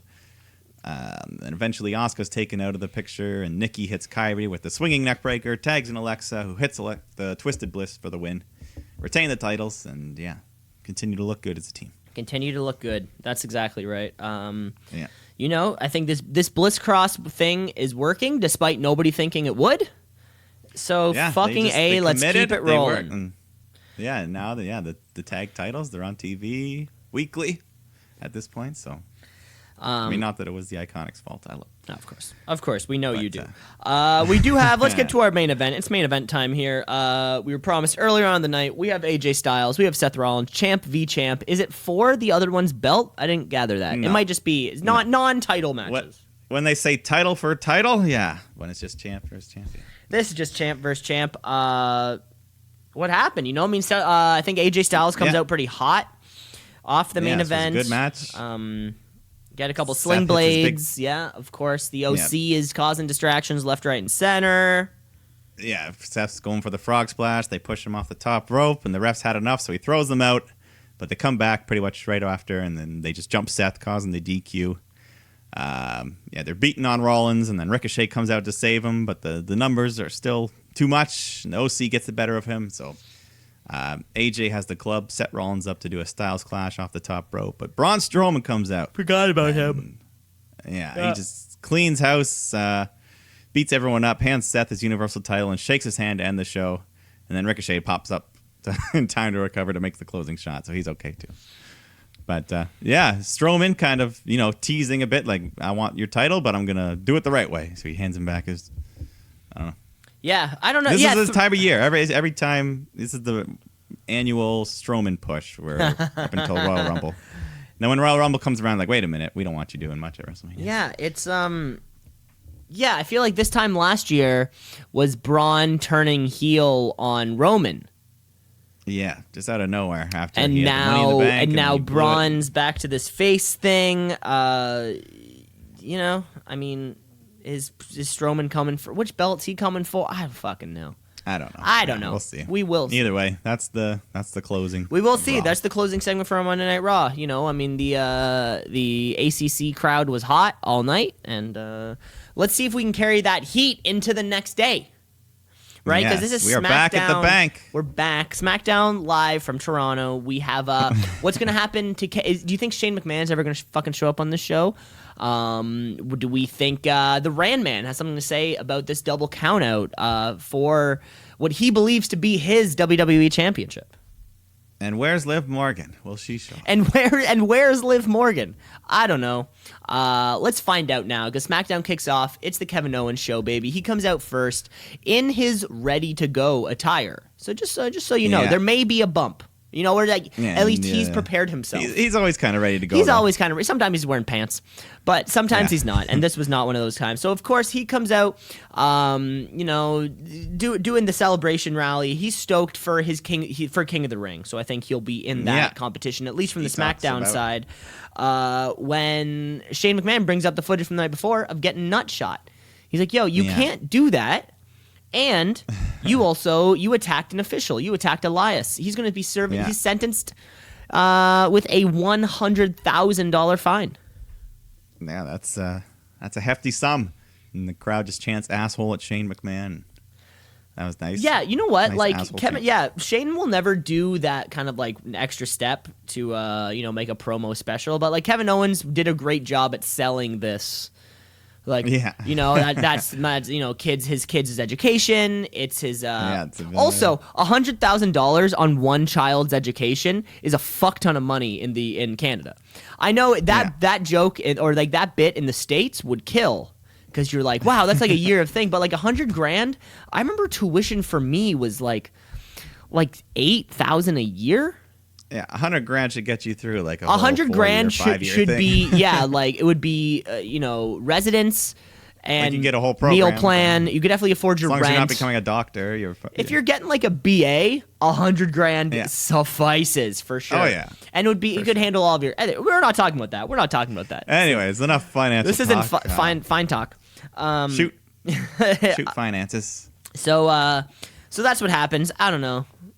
This is still going on. Okay. All right. Okay. Yeah. Quick match coming up next, though. Yeah, Charlotte Flair versus Ember Moon. They had a good little match. Moon got some good offense in, but Charlotte, she's able to lock in that figure eight, which forces Moon to tap out. So great match. Ember Moon can hold herself up with all the other women at the top of the division. With Charlotte, with Becky Lynch, with Sasha Banks.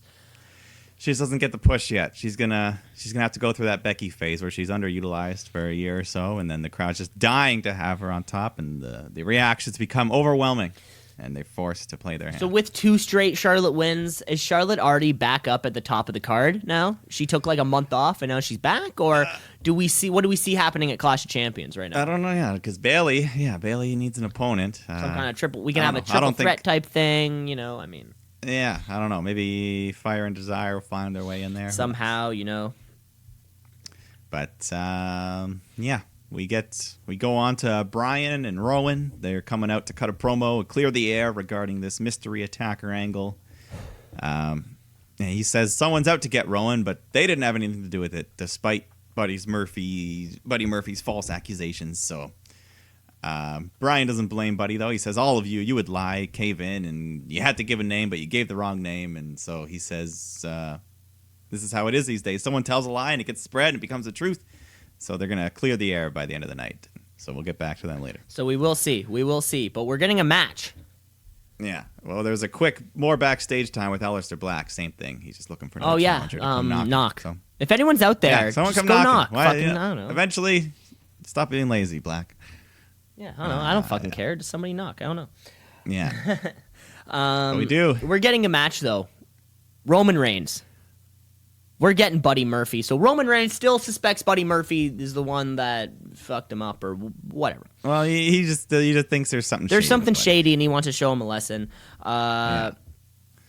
This was an awesome. Jesus Christ. Buddy Murphy should be the top of the card. Oh, my God. Yeah. He's hitting these awesome looking V triggers and knees, and he looked great here. One of the best Roman Reigns matches I feel like we've seen in a long time. He was a competitive, like Roman. Yeah, they got lots of competitive back and forth. It was fast. There was one bit I think Buddy Murphy gets a big super kick.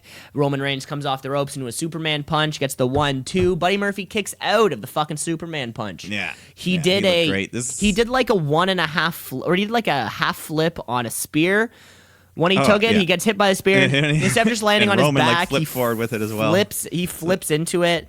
It looked one of the best looking spears I've ever seen Roman do. Yeah, and I don't know, Buddy Murphy might not be the best kept secret for very much longer. Yeah, this was his SmackDown debut, but he looked amazing. And Roman Reigns is great at doing having matches with other styles. Yeah, like Roman versus Daniel Bryan was awesome. The Roman versus Daniel Bryan, even Roman versus AJ from that kind of thing went on a couple of years. It's a hell of a match, and Roman Reigns just doing his normal Roman Reigns thing. Yeah, Roman Reigns is a good wrestler. That's not incredible. People never hated him for his wrestling. It was for his fucking booking and his character. Well, and and right now he's in a good spot. Right now he's in a perfect spot. And it sort of feels like the way that Roman is booked was just conducive to the way the top of the card, which was always booked. Which I mean, for the last 3 years has been Brock, Braun. Yeah. Right, so you don't want to see that again. Roman. But I mean, seeing these other matches that Roman Reigns has in him against Buddy Murphy. Imagine next week against fucking Mustafa Ali. He can put these other guys over in such a way without making himself look bad, or without making himself losing. Exactly. This is it's like a few years ago when John Cena stopped being the focus in the main event, and then he started having all these great matches in the middle of the card. With guys like AJ. Exactly. That AJ match was it Royal Rumble 16, I think, or 17. It was an incredible match. Elimination Chamber, actually, I think. One of them. Yeah, one of those. And his whole U.S. title run and all that shit. So, Roman Reigns, he's in a better position now, and he still gets booed, but, his stuff's great. He's good. Yeah, maybe there will be It's not boring. Maybe there will be a point where he just stops getting booed. It could come around. I mean, I think there'll always be a chunk, but there'll always be a little bit, yeah. More matches, though, coming up. More matches on the heels of SummerSlam, or on the toes, as some might say. We've got, what's next? Fucking Samoa Joe versus Kevin Owens. So, of course, earlier on the show, Shane McMahon said Samoa Joe is going to be the dude that is going to take you on. Again, I think we have Elias coming out as special guest referee again, whatever the hell that means. 24/7 champ Elias. He's... so same deal. Special enforcer, Joe and Owens. They have a match. I don't remember. Owens hits a pop-up powerbomb, goes for the pin, but Elias pulls the ref out of the ring again. He gets in Owens' face, and Joe rolls up Owens from behind, and Elias just counts a super fast 3 to give Joe the victory. And yeah, that was that. So we go. Yeah, this is tough. This was tough. This was a flat match that could have been an excellent match, or with the the right context, could be a fun bout. These two guys, Yeah, I can't remember a time where these two guys have gone at it or been involved in something. Yeah, and they're just keeping with, like, Shane's still screwing with Owens, even though he beat him. Like, I thought I don't know. Can't we move on from that? So weird. So weird. And it's weird for Joe to crush Sami Zayn the night before and then have a greasy win here. Where it's like, yeah, so he just beat both Canadians. Now what are you doing? Yeah. It's main event time, though. Well. Isn't it? No.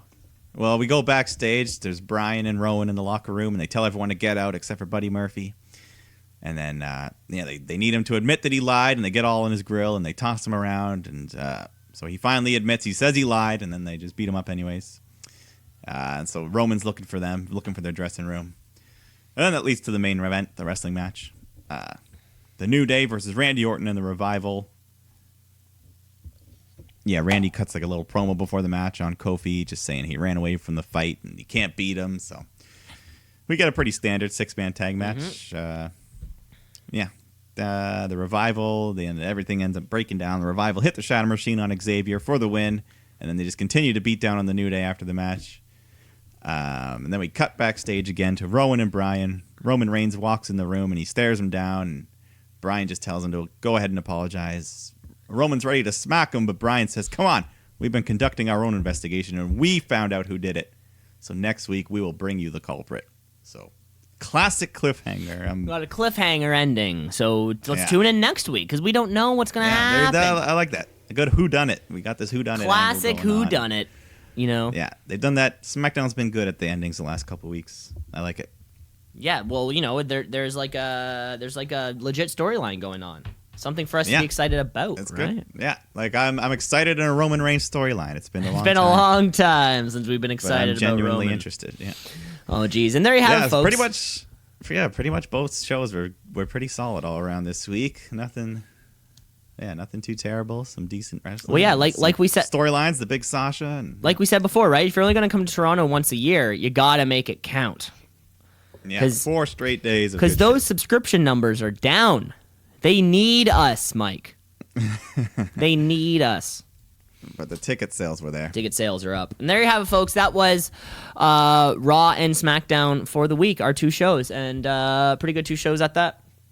Yeah. Okay, folks, we're just about ready to get the heck on out of here. We only have time for one more thing. We do it every single week. This is our Wrestler of the Week. It's the Wrestler of the Week, of the Week. Wrestler of the Week, of the Week, of the Week. The Wrestler of the Week, of the Week, of the Week.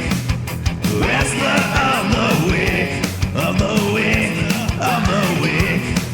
The Wrestler of the Week. Mike, there was a lot of content for us to pick from.